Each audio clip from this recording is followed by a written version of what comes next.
When we first arrived in Cowichan Bay, it became remarkably evident that this is a village embedded with a strong sense of place. For those who haven't been to Cowichan Bay, it is probably one of the most community-oriented places in North America. Cowichan Bay's designation as North America's first Cittaslow community differentiates the area from most modern development strategies that is based on sustainable facets such as slow growth, local business, and the stewardship of ecological integrity. Working with UVic grad student Katrina Dracott and supervisor Dr. Rosalind Canessa, we were able to statistically analyze how people here felt about their community. Participants were asked to answer questions.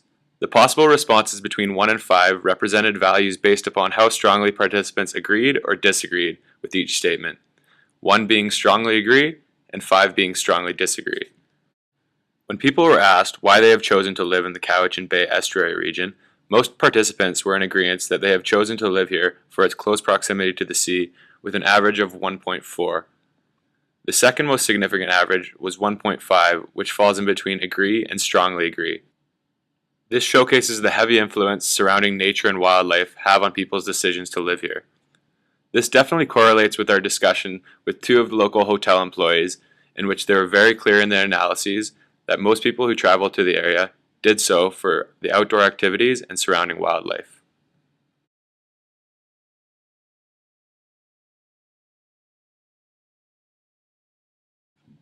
Speaking with Nick Versteeg, head chair of the Cowichan-based Cittaslow movement and an internationally renowned film director, it became clear the direction in which Cowichan Bay must focus future development. Cittaslow is, improving the quality of life of we can't call ourselves a city. We're still a village, right? We have 2,500 people. But I think Cittaslow, encapsulates like quality of life here. I think we're trying to look after our history. We're trying to look after our culture. We're trying to teach people what Cittaslow is all about. Cittaslow means slow city, right?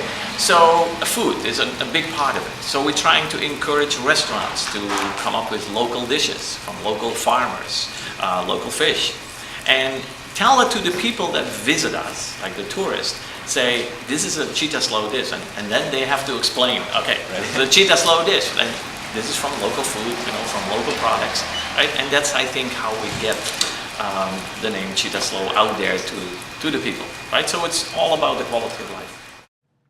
The original grounds for Cittaslow involved the encouraging of slow food philosophy to local communities and to govern towns through the application of eco-gastronomic concepts embedded in the practice of everyday life.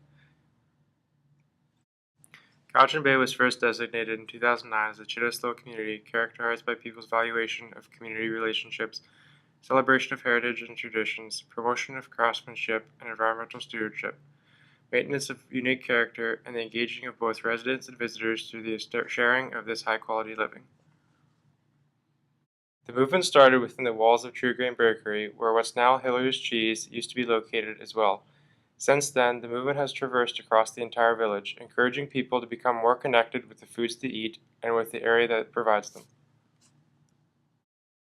The moving local art community and up-and-coming winery sector are prime examples of how this community has looked towards more sustainable, nature-based tourism as sound alternatives to industry in Cowichan Bay that has been non-compatible with conservation objectives here. Today, Cowichan Bay represents one of 2 Cittaslow communities in Canada. Speaking with Nick Versteeg and the people of this community, it is clear that although the Cittaslow model is not necessarily favorable for many places, it is definitely one that should be used to influence modern, sustainable city development, especially among coastal communities.